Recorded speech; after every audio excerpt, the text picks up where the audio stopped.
We got Charles Oliveira and Michael Chandler in the main event of UFC 262 for the UFC Vacant Lightweight Championship, the number 3 and number 4 lightweight fighters in the world. After Khabib Nurmagomedov, the greatest lightweight fighter of all time, just retired, these two guys are going to be fighting each other to see who the next lightweight champion is, and the winner of this fight fights the winner of Conor McGregor and Dustin Poirier. That's going to be an insane fight. This fight is also going to be an insane fight, 100%. Honestly, I think the fight going all the way is very, very unlikely. Personally, I think it's an 85% chance we see a knockout from Michael Chandler or a submission win from Charles Oliveira in the fight. I do not think the fight will go all the way. Only a 15% chance, in my opinion, that this fight will go all the way with the power and submission skills that both guys possess in their arsenal. Michael Chandler, amazing submission defense with 22 wins and 5 losses. Out of his five losses so far, none of them have come by submission right there. 3 knockout losses, 2 decision losses, and 0 submission losses. So it's gonna be pretty hard for Charles Oliveira to get this submission right here. Pretty big advantage in the age department, in the height department, and in the reach department right here. A 5-inch reach advantage and a 2-inch height advantage. Also, a 4-year age advantage over Michael Chandler in the fight. I mean, he has so much experience, only being 31 and a half years old with 38 professional MMA fights. That is just absolutely insane right there. I mean, you look at his record so far: 19 submission wins, 8 knockout wins, and 3 decision wins inside of the UFC. Getting a rear naked and armbar submission, a calf slicer, a dart choke, a triangle, a Peruvian necktie, a guillotine again, rear naked, guillotine again, a rear naked, anaconda, 2 knockout wins. I mean, we didn't really expect that to happen, but 2 knockout wins in a row, then another guillotine, and then a decision win over Tony Ferguson. Absolutely insane. I mean, 1, 2, 3, 4, 5, 6, 7, 8 wins in a row. Just absolutely insane over some really, really good fighters in the lightweight division right there. Also, earlier in his career, big guys like, I believe he lost to Max Holloway, but he's fought some amazing fighters so far inside the UFC. But a slight favor right here at -135. Michael Chandler at +110. And for this fight with the betting odds, I probably wouldn't just bet straight up that Charles Oliveira will win the fight, or straight up that Michael Chandler will win the fight. I probably want to do a prop bet on one of these two guys right here. And it's pretty obvious which prop bet I'm probably going to be picking right here. And that would probably be Chandler by KO TKO. I think +235 is some really, really good odds right there. And personally, that'd be a really, really good bet for Chandler winning by knockout.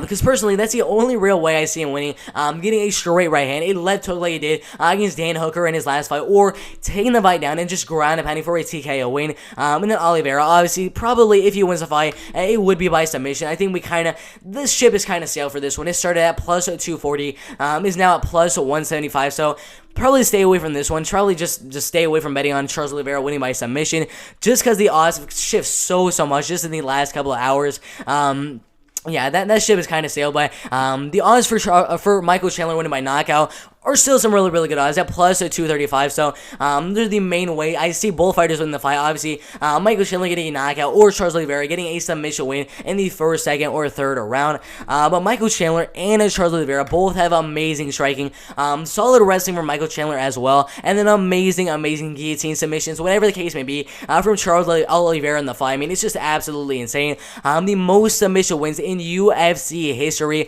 Really good grappler and amazing Muay Thai skills as well.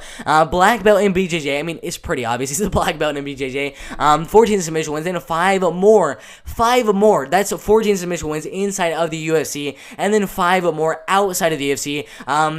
Main way of getting his submissions, already 4 submission wins by guillotine choke submission. So Michael Chandler, being a really, really good wrestler, is going to be a little bit more hesitant to go for a double leg takedown on Charles Oliveira, because he's just going to grab onto a guillotine and just tighten it up, possibly get the submission, and possibly just use that to reverse the position, or get the fight back up on the feet. Super tall, super lengthy, 5 foot, 10 inches tall, 2 inches taller than Chandler, and a 74-inch reach advantage. A 74-inch reach, which is a 5-inch reach advantage in the fight. Only 31 years old. That is the craziest thing I've seen for this fight. I mean, Charles Oliveira, with 38 professional MMA fights, is 31 years old. How in the world is that possible? With 38 pro fights. I mean, just absolutely insane. In the prime of his MMA career. If he gets you in a mount position, gets on top of you, it's pretty much over. He did that to Tony Ferguson, and then almost got that armbar submission. I mean, he pretty much got the armbar. He pretty much snapped that arm right there. But if he gets you with mount, it's prepare to tap prepare to tap or prepare to go to sleep. Sorry about that. But really solid Muay Thai skills as well. Loves to move forward. That's the one thing I've seen out of the film that I've seen so far on Charles Oliveira. He loves to move forward. He does not want to fight on the back foot. He wants to move forward, pressure you against the cage. But if he pressures the guy like Michael Chandler, Michael Chandler's gonna throw it an overhand right or a left hook and just catch Charles Oliveira, and that could be a way for Michael Chandler the knockout in the fight. So it's gonna be dangerous for Charles Oliveira to do what he usually does and just pressure his opponents and be the one not on the back foot. So I think he's gonna be trying to pressure Michael Chandler in the first and second round. But after he feels the power of Michael Chandler, slowly but surely is gonna start to take that back foot and then start to move backwards every now and then. I think the striking advantage will probably go to Michael Chandler right here. I think the main way Charles Oliveira would win the fight. I don't think he wants to keep the fight in the striking game with the power that Michael Chandler possesses. So if Charles Oliveira wants to win the fight, he's going to have to get the takedown, get the fight in the clinch, do what he did against Tony Ferguson, get the body lock, get the trip takedown, get him down, get full mount, grind him out, and try to get the submission. That's the main way. I see Charles Oliveira winning the fight right here. And then really, really good knees and elbows in the clinch as well. Amazing guillotines as well. Michael Chandler, a really, really powerful striker. And amazing wrestling, amazing takedown defense of around 80% right here. Super good submission defense. Never been submitted in his professional career. 10 knockout wins so far. Really powerful overhand right and left hooks, as we saw against Dan Hooker in his last fight. Almost an All-American wrestler in college, wrestling in high school and college with a record, I believe, around 100 wins and 20 losses. Absolutely insane.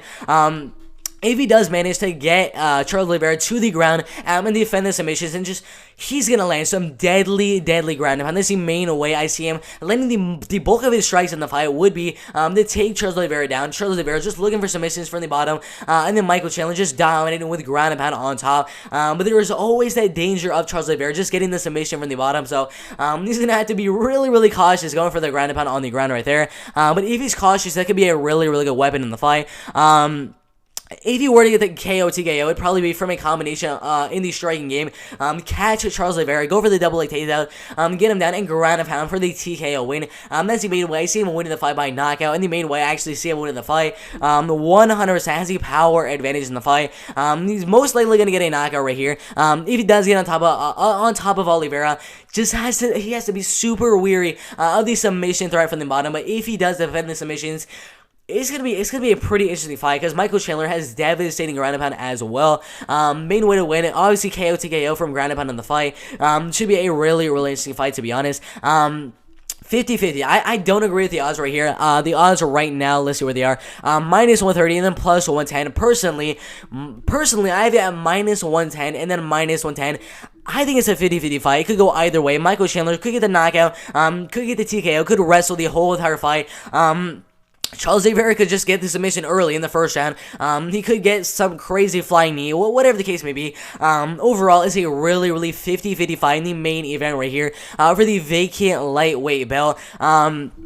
It's close, guys. It's a really, really close fight, but I mean, it could go either way. Charles Oliveira could make it really, really technical in the striking portion of the fight. A lot of front kicks, a lot of 1-2 combinations, using his reach and using his height. But we saw Michael Chandler and Dan Hooker fight. Dan Hooker was a much taller, much more lengthy fighter than Michael Chandler, just like Charles Oliveira is in this fight. And Michael Chandler just kept on pressing forward, body shot, over and over and over again, and just eventually ended that left hook and knocked Dan Hooker out cold. The same thing could happen right here. I think eventually in this fight, Michael Chandler will catch Charles Oliveira with a right hand or a left hook in the fight, get him down to wrestle, and grind and pound. And in my opinion, I'm going to go with the underdog in Michael Chandler right here. I have him catching him in the striking portion of the fight, just rocking Charles Oliveira a little bit, getting the takedown, getting him down, ground and pounding, and getting the TKO win in the second or third round. Do not get me wrong. I mean, it's super possible Charles Oliveira goes out there and just immediately take the fight down. I guess it's a submission win in the first or second round, whatever the case may be. But I'm going to be going with the underdog right here. I think it's 50-50. I think it's a 50-50 fight. Could go either way. Just it matters on who implements their game plan. I think Michael Chandler's game plan will be to wrestle and grapple. And I think he'll do that. I think he'll do that pretty good in the fight. Just land a big shot in the striking game, take him down, grind a pen, and overall my prediction for the main event for UFC 262 Oliveira versus Chandler for the UFC vacant lightweight belt is Michael Chandler, a former 3-time Bellator champ, becomes a 1-time UFC lightweight champion right here. But what do you guys think is going to happen? Lightweight belt on the line. Michael Chandler and Charles "Do Bronx" Oliveira. Who do you guys have winning? I have Michael Chandler winning the fight, but put your predictions in the comment section below. Thank you guys for watching the video. Like the video, everything like that. Subscribe, and we'll see you in the next video. Let's check the comment section right now.